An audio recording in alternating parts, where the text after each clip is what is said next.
الحمدللہ رب العالمین والعاقبۃ للمتقین والصلاة والسلام علی سید الانبیاء والمرسلین اما بعد فاعوذ باللہ من الشیطان الرجیم بسم اللہ الرحمن الرحیم قل هو اللہ احد اللہ الصمد لم یلد ولم یولد ولم یکن لہ کفوا احد صدق اللہ مولانا العلی العظیم۔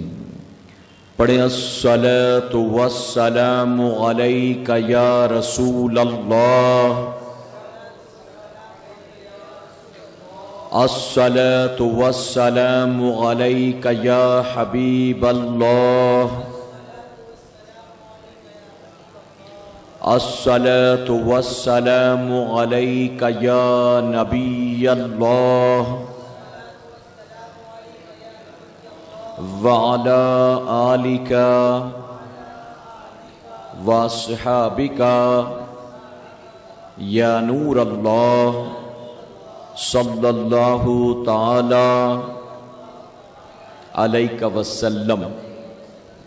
رب کعبہ کی بارگاہ میں دعا ہے، مولا اپنے حبیب صاحب لولاک صلی اللہ تعالی علیہ وسلم کے صدق و طفیل ہم تمام حاضرین اور سامعین کو تو ماہ رمضان المبارک کی برکت سے بھرپور مالا مال فرما۔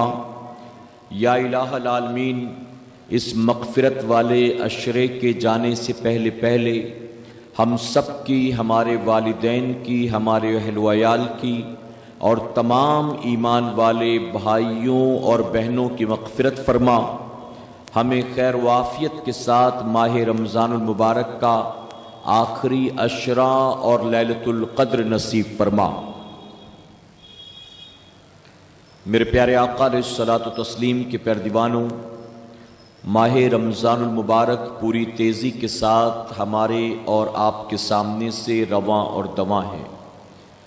ان قریب ماہ رمضان المبارک کا دوسرا عشرہ ہم سے رخصت ہوگا اور ہم اور آپ اس کے تیسرے اور آخری عشرے میں داخل ہو جائیں گے۔ آپ جانتے ہیں کہ رمضان المبارک کی 17 تاریخ یہ اسلام کی پہلی جنگ عظیم جنگ بدر کی تاریخ ہے، اور آج کے سنی دعوت اسلامی کے اس ہفتہ واری اجتماع میں میں انشاءاللہ آپ کے سامنے اسی جنگ عظیم کے حوالے سے اور اللہ رب العزت کی مدد کے حوالے سے اپنے شعور کے مطابق کچھ گفتگو کروں گا، اس نیت کے ساتھ کہ رب تبارک تعالی ہمیں اور آپ کو اس بات کو سمجھنے کی توفیق عطا فرمائے کہ اسلام کتنی قربانیوں کے بعد ہم تک اور آپ تک پہنچا ہے۔ میرے پیارے آقا علیہ الصلاۃ والتسلیم کے پیردیوانوں، آج وہ لوگ جو مسلمان ہو کر بھی دین پر عمل نہیں کرتے، وہ لوگ جو مسلمان ہو کر بھی قرآن و سنت پر عمل نہیں کرتے، وہ لوگ جو مسلمان ہو کر بھی حرام کاموں میں مبتلا ہیں، یقیناً یہ وہ لوگ ہیں کہ جو اسلام کی حقیقی عظمتوں سے آشنا نہیں ہیں۔ اگر اسلام کی تاریخ کا مطالعہ کریں، صحابہ اکرام کی زندگی کا مطالعہ کریں، نبی کریم صلی اللہ علیہ وسلم کی قربانیوں کا مطالعہ کریں، تو انہیں اچھی طرح سے اس بات کا احساس ہوگا کہ اسلام بہت آسانی سے ہم تک اور آپ تک نہیں پہنچا، بلکہ اللہ کے نیک بندوں نے اپنی جانوں کو قربان کیا ہے، تو ہزاروں قربانیوں کے بعد دین ہم تک اور آپ تک پہنچا ہے۔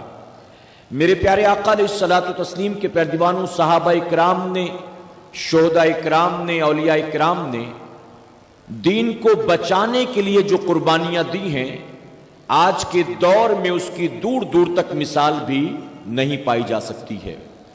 انہوں نے دین کی حفاظت کے لیے اپنا سب کچھ قربان کر دیا، لیکن ہم اور آپ ہیں کہ آج دین پر عمل کرنے کے لیے اپنا وقت قربان کرنے کو تیار نہیں ہیں، اپنا گھر چھوڑنے کو یعنی گھر سے نکلنے کو تیار نہیں ہیں، اپنا مال، وہ مال جو اللہ نے ہمیں عطا کیا ہے، مال قربان کرنے کے لیے تیار نہیں ہیں۔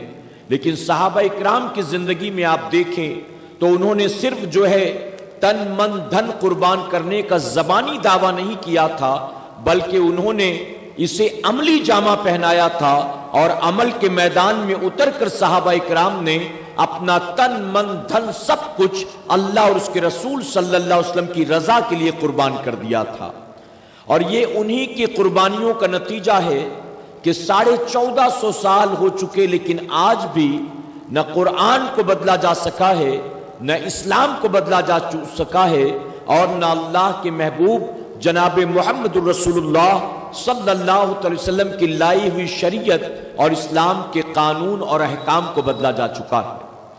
میرے پیارے آقا علیہ الصلوۃ والتسلیم کے پیروانوں، اگرچہ اس 1450 سال میں اسلام نے بڑا اتار و چڑھاؤ دیکھا ہے، بہت سے دشمن آئے جن دشمنوں کا مقابلہ کیا، میرے پیارے آقا علیہ الصلوۃ والتسلیم کے پیروانوں، آج بھی اسلام مخالف قوتیں اسلام کو مٹانے کی یا اسلام کے اندر فیر بدل اور قرآن میں چینجز کرنے کی سازشوں میں مسلسل لگے ہوئے ہیں۔ آپ اگر اپنے ملک ہندوستان کی بات کریں تو آپ جانتے ہیں کہ ہمارے اپنے ملک ہندوستان میں بھی اسلام کے اوپر نہ جانے کتنے الزامات عائد کیے جاتے ہیں، اور اسلامی قانون پر نہ جانے کتنی انگلیاں اٹھائی جاتی ہیں۔ تو یہ صرف آج کا طوفان و ہنگامہ نہیں ہے، بلکہ اس سے پہلے بھی کئی بار اسلام نے ایسے ہنگاموں کو دیکھا ہے، اسلام نے ایسے طوفان کا مقابلہ کیا ہے، لیکن ہر دور میں اللہ رب العزت نے اپنے کچھ ایسے بندوں کو پیدا فرمایا ہے کہ جن بندوں نے اپنی جانوں کی پرواہ کیے بغیر اسلام کی حفاظت کرنے کی کوشش کی ہے، اور انہی کی قربانیاں ہیں کہ اسلام صحیح سلامت ہم تک اور آپ تک آج پہنچا ہے۔ میرے پیارے آقا علیہ الصلوۃ والتسلیم کے پیروانوں، 2 ہجری میں اللہ رب العزت نے مسلمانوں پر روزہ فرض فرمایا، 2 ہجری میں زکوٰۃ کا حکم آیا، اور 2 ہجری ہی میں حضور اکرم صلی اللہ علیہ وسلم نے پہلی مرتبہ مسلمانوں کو جمع کر کے بجماعت عید کی نماز پڑھایا ہے۔ تو 2 ہجری کے ساتھ بہت سی تاریخیں جڑی ہوئی ہیں۔ اسی میں اسلام کی پہلی جنگ بھی پائی جاتی ہے کہ 2 ہجری 17 رمضان المبارک کو اسلام کی پہلی جنگ عظیم جنگ بدر واقع ہوئی۔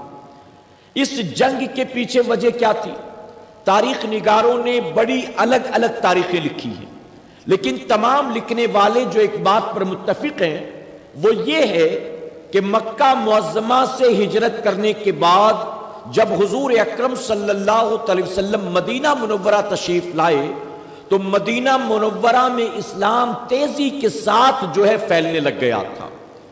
وہ اسلام جو مکہ معظمہ میں بہت آہستہ آہستہ پھیل رہا تھا اور اکا دکا لوگ مسلمان بن رہے تھے، مدینہ منورہ تشریف لانے کے بعد وہ اسلام بہت تیزی کے ساتھ پھیلا، یہاں تک کہ پورے کے پورے قبیلے آتے تھے اور اسلام کے دامن سے وابستہ ہو جاتے تھے۔ ایسے میں مکہ کے کافروں کو بڑی تکلیف ہوئی، انہوں نے مدینہ منورہ میں رہنے والے کفار و مشرکین کو، یہود و نصارہ کو خط لکھا، اور خط لکھنے کے بعد انہیں مسلمانوں کے خلاف اکسایا اور کہا کہ یہ لوگ باغی ہیں جنہیں تم نے پناہ دے رکھا ہے، یا تو تم ان کا مقابلہ کرو یا تو تم ہمارے مقابلے کے لیے تیار ہو جاؤ۔ یعنی یہودیوں کو خط لکھ کر مکہ کے کافروں نے اس بات پر اکسایا کہ وہ مسلمانوں کے ساتھ جنگ کریں، یعنی اندرونی طور پر ان میں دشمنی ہو اور آپس میں جو ہے جنگ شروع ہو جائے۔ مکے والوں نے یہ سازش کی، حضور اکرم صلی اللہ علیہ وسلم کو اس بات کی خبر ہوئی، آپ نے تمام مدینہ منورہ والوں کو جمع کیا، اور جمع کرنے کے بعد آپ نے ان کے سامنے ایک خطبہ پڑھا، آپ نے ایک تقریر دی۔ میرے پیارے آقا علیہ الصلوۃ والتسلیم کے پیروانوں، آپ کا یہ خطبہ جو تھا شروع سے آخر تک اس میں امن و امان کی بات تھی، اس میں بھائی چارے کی بات تھی، اس میں اطمینان و سکون کی بات تھی، قتل و غارت گری کا کوئی ذکر نہیں تھا۔ یعنی میرے آقا صلی اللہ علیہ وسلم نے گویا اس بات کو واضح کیا کہ ہم مکے سے ہجرت کر کے یہاں اگرچہ آ گئے لیکن ہم سے تمہیں کوئی خطرہ نہیں ہے، تم جس طرح سے زندگی اطمینان و سکون سے گزارتے تھے اسی طرح سے مدینے میں اطمینان و سکون و آزادی کے ساتھ زندگی گزارو. ہم کسی کا حق پامال کرنے نہیں آئے ہیں بلکہ ہم بھی یہاں کی آزاد ہوا میں اپنی زندگی کو گزارنے کے لیے آئے ہیں. حضور اکرم صلی اللہ علیہ وسلم کے اس خطبے کو، آپ کی تقریر کو سننے کے بعد جو یہودی تھے انہوں نے جنگ کا ارادہ ترک کر دیا. گویا مکے کے کافر اپنے منصوبے میں پھیل ہو گئے. انہوں نے دیکھا کہ ہماری چال نہیں چلی. اب وہ انتظار میں بیٹھے تھے کہ مکے کے مدینے کے یہودیوں نے تو مسلمانوں سے جنگ نہیں کی، لیکن ہمارے ہاتھ موقع لگا تو ہم اسے جانے نہیں دیں گے بلکہ ہم مسلمانوں کا ضرور مقابلہ کریں گے. اور جانتے اس کے لیے انہوں نے کیا کیا؟ تاریخ میں آتا ہے کہ کئی مرتبہ اگر آپ نے حج کیا ہے، عمرہ کیا ہے، آپ جانتے ہیں کہ مکہ شریف سے مدینہ منورہ بہت دوری پر ہے، تقریباً 350-400 کلومیٹر کا جو ہے ڈسٹینس ہے، اتنی دوری ہے. لیکن اس کے باوجود مکے کے شریر لوگ مدینہ منورہ کے قریب تک آتے تھے اور مدینے کے لوگوں کی چراگاہوں میں جو جانور چارہ چرتے تھے ان جانوروں کو وہ اپنے ساتھ اٹھا کر مکے لے جاتے تھے. یعنی چھیڑ چھاڑ کی مسلسل کوشش وہ کر رہے تھے. اسی طرح سے ہجرت کے 2 سال ہو گئے. مکے کے کافروں نے ایک منصوبہ رچا کہ جتنا بھی کاروبار ہم اس وقت کریں گے اس کاروبار میں جو منافع ہوگا اس منافع کا ایک خاص حصہ ہم اپنے پاس جمع کریں گے بطور فنڈ، اور اس فنڈ کے ذریعے ہم اسلحہ تیار کریں گے، ہم جو ہے جنگ کا سامان اکٹھا کریں گے اور مسلمانوں سے جب کبھی جنگ ہو تو ہم اسی مال کو اس کام میں استعمال کریں گے.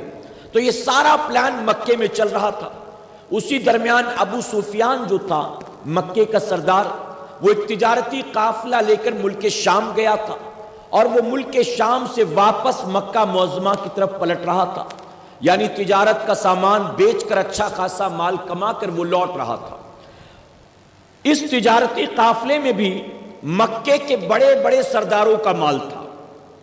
ابو سفیان کی قیادت میں 40 لوگ تجارتی قافلہ لے کر گئے تھے اور اس تجارتی قافلے کے حوالے سے یہ بات طے ہوئی تھی کہ جو بھی پروفٹ ہوگا اس پورے منافع کو جو ہے مسلمانوں کی جنگ کے لیے استعمال کیا جائے گا، مسلمانوں کے خلاف جنگ میں استعمال کیا جائے گا. سارا پلان تیار کر رکھا تھا، بس موقع کے انتظار میں تھے. حضور اکرم صلی اللہ علیہ وسلم کو جب خبر ہوئی تو آپ نے صحابہ اکرام کی ایک میٹنگ بٹھائی جس میں مہاجرین بھی تھے، انصار بھی تھے. یعنی وہ جو مدینے کے رہنے والے تھے انہیں انصاری صحابہ کہا جاتا ہے، اور جو ہجرت کر کے مدینہ سے آئے تھے، مکہ معظمہ سے آئے تھے، انہیں مہاجر کہا جاتا ہے، یعنی ہجرت کرنے والے.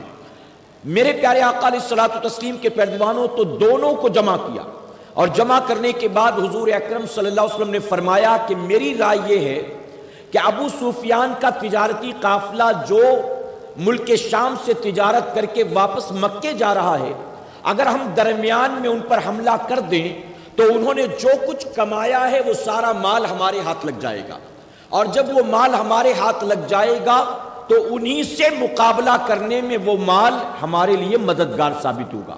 اس کی وجہ یہ تھی کہ جو صحابہ اکرام ہجرت کر کے آئے تھے ان کے پاس تو سر چھپانے کو چھت تک نہیں تھا. کسی کے پاس ایک جوڑا کپڑا تھا، اسی ایک جوڑے کپڑے میں وہ گزارا کرتا تھا.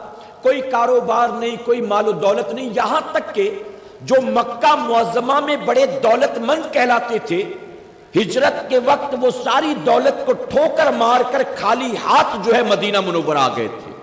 تو مسلمانوں کے پاس اس وقت گویا سرمایہ، اسلحہ، ہتھیار کچھ بھی نہیں تھا، نہ کھانے پینے کا اتنا سامان و فراوانی تھی.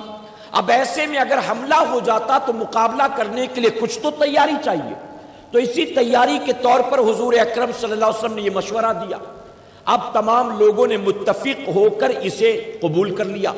فرمایا گیا حضور اکرم صلی اللہ علیہ وسلم 313 صحابہ اکرام کو لے کر اب مدینہ منورہ سے نکلے میدان بدر کی طرف کہ ملک شام جو قافلہ گیا تھا وہ جب مکہ معظمہ واپس جاتا تو درمیان میں میدان بدر آتا تھا. یہ میدان بدر جو ہے مدینہ منورہ سے 80 میل کی دوری پر ہے. وہاں پر 3 کنویں تھے، ان میں ایک کنواں جو تھا اس کا مالک یہودی تھا، اس کنویں کے مالک کا نام بدر تھا. اسی کی نسبت سے اس میدان کو بھی میدان بدر کہتے تھے۔ تو یہ جو تجارتی قافلہ مکے سے آتا جاتا تھا تو میدان بدر میں یہ آرام کے لیے رکا کرتے تھے۔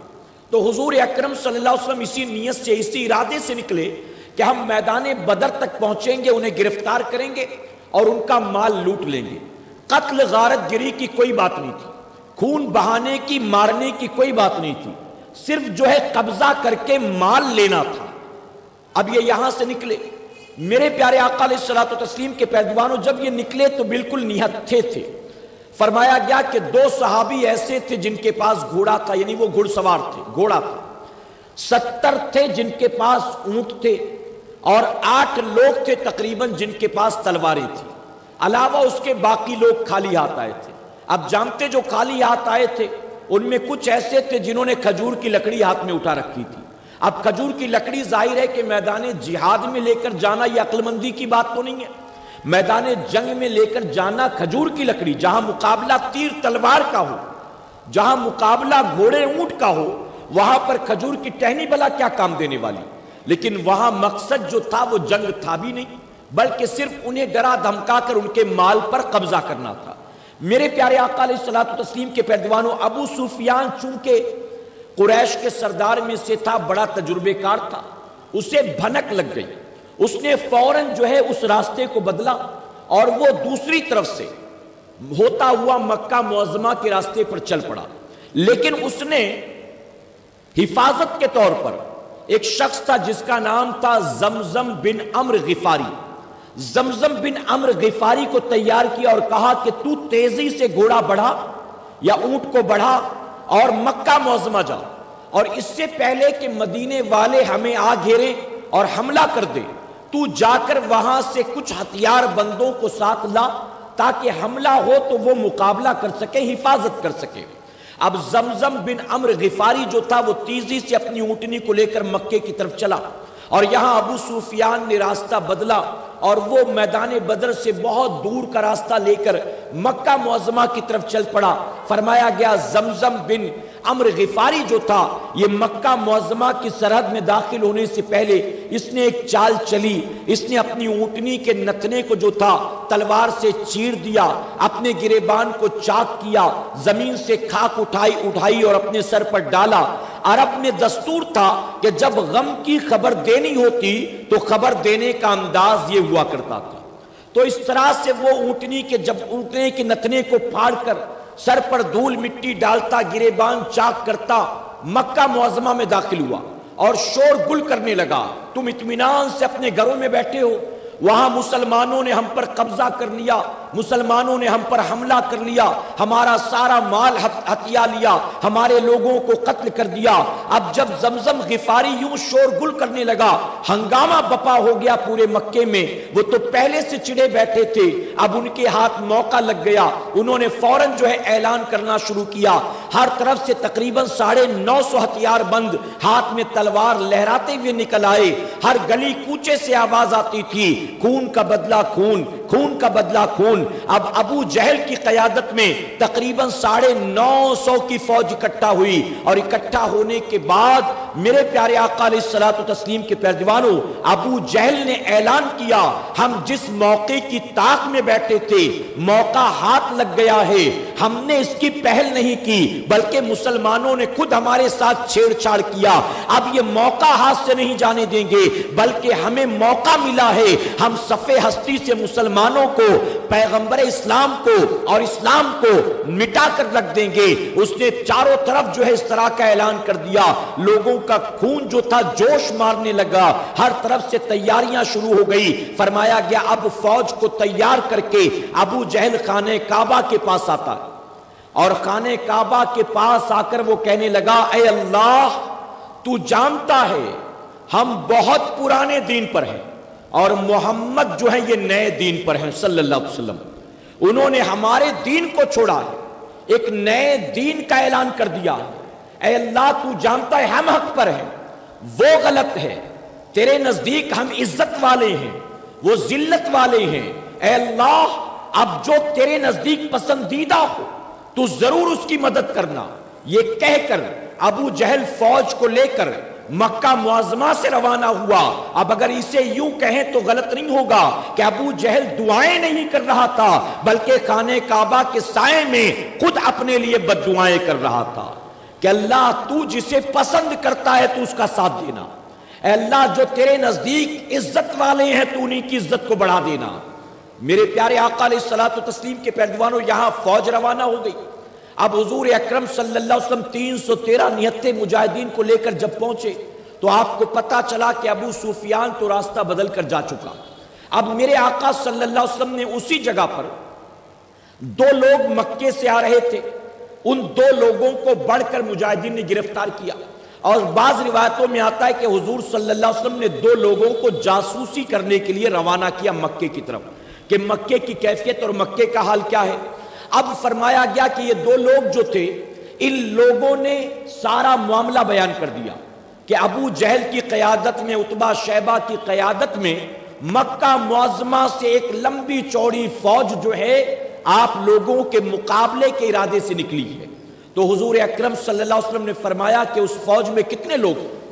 تو انہوں نے جواب دیا کہ ہم گن تو نہ سکے وہ کتنے ہیں لیکن ان کے پاس گھوڑے بھی ہیں, اونٹ بھی ہے, ان کے پاس جو ہے اسلحے بھی ہیں, شراب بھی ہے, ناچنے گانے والی حوصلہ افزائی کرنے والی عورتیں بھی ہیں. وہ مکمل تیاریوں کے ساتھ نکلے ہیں اور ان کا منصوبہ اچھا نہیں ہے.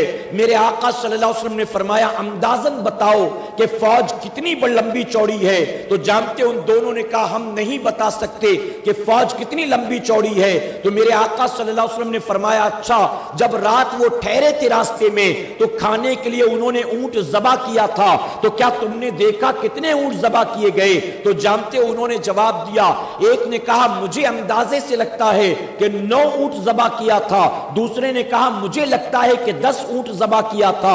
میرے آقا صلی اللہ علیہ وسلم نے اعلان کر دیا کہ 9 اور 10 اونٹ جو ہے اگر وہ ذبح کر رہے ہیں ایک وقت کھانے کے لیے تو ان کی فوج جو ہے وہ تقریباً 900 سے 1000 کے درمیان ہے. میرے آقا نے اعلان کیا کہ ان کی کوانٹٹی جو ہے وہ تقریباً 900 سے 1000 کے درمیان. یہاں ابو سفیان کو پتا چلا کہ زمزم غفاری نے غلط خبر دی اور وہاں سے فوج نکل پڑی ہے مسلمانوں کا مقابلہ کرنے. تو اس نے ایک اور قاصد کو روانہ کیا, تیزی سے جا اور جا کر ابو جہل عتبہ شیبہ کو روک کہہ دے کہ کوئی فائدہ نہیں حملہ کر کے, کیوں چھیڑ چھاڑ کرتا ہے, ہم بچ بچا کر نکل آئے تو ہم بالکل سیف ہیں, کوئی ضرورت نہیں ہے جنگ کرنے کی. اب وہ قاصد بھی آ پہنچا, یہ یہاں سے نکلے وہ راستے میں ملا, اس نے آ کر خبر دی. تو جانتے ہو اس پر بہت سے لوگ تھے جنہوں نے کہا کہ جب جنگ ہوئی ہی نہیں, قتل و غارت گری ہوئی نہیں, بلکہ ہمارا قافلہ جو ہے وہ سیف مکہ پہنچنے والا ہے تو کیا ضرورت ہے مسلمانوں سے جنگ کرنے کی, چلو ہم واپس جاتے ہیں. اس میں 2 گروپس بن گئے. ایک گروپ کہتا تھا کہ چلو واپس چلیں اور ایک گروپ کہتا تھا کہ جب یہاں تک آ گئے تو واپس نہیں جائیں گے. ابو جہل جو تھا میرے پیارے آقا علیہ الصلوۃ والتسلیم کے پہلوانوں, اس نے اعلان کیا سب کو جمع کر کے, اس نے کہا تم میں کون ہے جو واپس جائے گا اور تم میں کون ہے جو میرا ساتھ دے گا اور مسلمانوں کی اینٹ سے اینٹ بجائے گا. ہر عرب والے ہیں اور عرب کا دستور ہے جب وہ میدان جنگ کی طرف نکلتے ہیں تو بن لڑے وہ واپس نہیں جاتے. ہماری تلواریں اگر نیام سے نکل چکی ہیں تو بن مسلمانوں کو قتل کیے یہ نیام میں واپس نہیں جائیں گی. میں تم سے کہتا ہوں کہ تم آگے بڑھو اور آگے بڑھ کر موقع ہاتھ لگا ہے, مسلمانوں کو صف ہستی سے مٹا دو. اگر تم نے آج ان کا مقابلہ نہ کیا تو آئندہ پھر تم کبھی ان کا مقابلہ نہ کر سکو گے. اس طرح جوش و ولولے والی ایک تقریر ابو جہل نے دی. اب ابو جہل نے جب یہ تقریر دی تو وہ لوگ جو جانے کا ارادہ کر چکے تھے ان لوگوں نے بھی ابو جہل کا ساتھ دینے کا ارادہ کیا. گویا سارے کے سارے اس بات پر ٹھہر گئے, کچھ لوگ متفق ہو کر, کچھ لوگ مجبوراً من مار کر, لیکن سارے تیار ہو گئے کہ ہم چلیں گے اور مسلمانوں کا مقابلہ کریں گے. اب جو قاصد قاصد آیا تھا، اس قاصد کو ابو جہل نے بھیجا کہ تو ابو سفیان کے پاس جا اور ابو سفیان سے کہہ دے کہ اب مکے نہ جا بلکہ تو اپنے ساتھیوں کو لے کر یہاں آ جا اور ہمارے ساتھ تو بھی جنگ میں شریک ہو جا۔ ابو سفیان کو بھی پیغام پہنچایا گیا، 40 لوگوں کا دستہ لے کر ابو سفیان بھی آئے، شریک ہو گئے۔ ابو سفیان نے بھی ابو جہل کو بڑا سمجھانے کی کوشش کی لیکن وہ بڑا ضدی تھا، ماننے کو تیار نہیں تھا۔ میرے پیارے آقا علیہ الصلوۃ والتسلیم کے پیروانوں، آخر کار یہ میدان بدر کی طرف روانہ ہوتے ہیں۔ حضور اکرم صلی اللہ علیہ وسلم 16 رمضان المبارک کو فرمایا گیا آپ بھی صحابہ اکرام کو لے کر میدان بدر کی طرف روانہ ہوئے، لیکن وہاں پہنچنے سے پہلے آپ نے دوبارہ صحابہ کو جمع کیا اور جمع کر کے میرے آقا صلی اللہ علیہ وسلم نے فرمایا کہ میرے صحابیوں، اب اس وقت ہمارے سامنے 2 مارکہ ہے، ایک تو ابو سفیان جو جا رہا ہے تجارتی قافلہ لے کر، ہم آگے بڑھیں اور جا کر اس کو گرفتار کر لیں، یا تو ہم چلیں اور مکے سے جو کفار کا لشکر آیا ہے ہم اس کا مقابلہ کر لیں، بتاؤ تمہاری کیا رائے ہے؟ تو فرمایا گیا اکثر صحابہ ایسے تھے، خاص کر کے جو انصاری تھے، اکثر یہ کہتے تھے کہ جنگ کر کے فائدہ نہیں، چلو ابو سفیان کے لشکر قافلے پر حملہ کریں اور وہاں چل کر ہم تجارتی مال کو لوٹ لیں، ہم اس پر قبضہ کر لیں۔ حضور اکرم صلی اللہ علیہ وسلم نے اس پر کوئی جواب نہ دیا۔ صدیق اکبر سمجھ گئے، عمر فاروق اعظم فوراً سمجھ گئے کہ ان کا منشا کیا ہے، مرضی رسول کیا ہے۔ فوراً صدیق اکبر نے کہا یا رسول اللہ صلی اللہ علیہ وسلم، ہم چاہتے ہیں کہ ہم آگے بڑھ کر مکے کے کفار و مشرکین کا مقابلہ کریں۔ سیدنا عمر فاروق اعظم نے بھی یہی کہا، یہاں تک کہ صحابہ نے متفق ہو کر یہ جواب دیا کہ جو حضور اکرم صلی اللہ علیہ وسلم کا فیصلہ ہے ہمیں وہ فیصلہ منظور ہے۔ اس کے بعد جانتے ہو میرے آقا صلی اللہ علیہ وسلم نے انصاری صحابہ کی طرف دیکھا، یعنی جو مدینے کے باشندے تھے وہ خاموش بیٹھے تھے، تو اس پر جانتے ہو ایک انصاری صحابی کے جو ایک قافلے کے ایک جو ہے قبیلے کے سردار تھے، وہ کھڑے ہو گئے اور انہوں نے کھڑے ہو کر کہا یا رسول اللہ صلی اللہ علیہ وسلم، ہم نے یہ سمجھا کہ صدیق اکبر نے جواب دے دیا یہ جواب کافی ہے، عمر فاروق اعظم نے جواب دے دیا یہ جواب کافی ہے، لیکن آپ ہماری طرف دیکھتے ہیں تو یا رسول اللہ صلی اللہ علیہ وسلم آپ سن لیں، ہم موسیٰ علیہ السلام کی قوم کی طرح نہیں ہیں کہ جب من و سلوہ کھانے کی بات آئی تو انہوں نے موسیٰ علیہ السلام کا بہت ساتھ دیا، لیکن جب کافروں سے لڑنے کی بات آئی تو انہوں نے کہا موسیٰ اس پر ہم تمہارا ساتھ نہیں دیں گے، اب یہ معاملہ تمہارا اور تمہارے رب کا ہے، تم جانو اللہ جانے، ہم اس پر تمہاری مدد نہیں کریں گے۔ اے یا رسول اللہ صلی اللہ علیہ وسلم، ہم قوم موسیٰ کی طرح نہیں ہیں،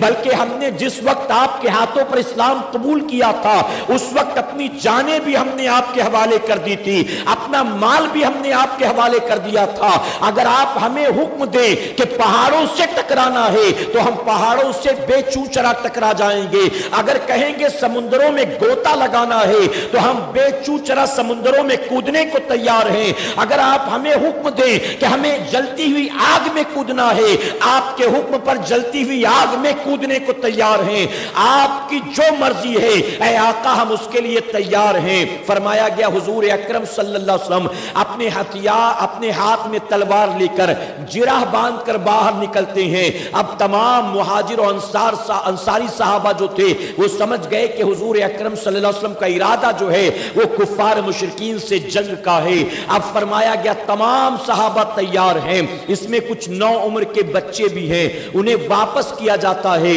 اور 313 مجاہدین کو لے کر میرے آقا صلی اللہ علیہ وسلم میدان بدر کی طرف پہنچتے ہیں۔ 17 رمضان المبارک کو جب میدان بدر میں پہنچتے ہیں تو جانتے ہو بہت سے صحابی ایسے تھے جن کا روزہ تھا اور بہت سے ایسے تھے حضور اکرم صلی اللہ علیہ وسلم کے حکم پر جنہوں نے روزہ افطار کر لیا تھا، اور جانتے ہو روزے داروں کا حال بھی کیا تھا، کسی کے پاس ایک کھجور تھی، آدھی سحری میں کھاتا تھا، آدھا افطار کے لیے رکھتا تھا، اور کئی ایسے تھے جو ایک ہی کھجور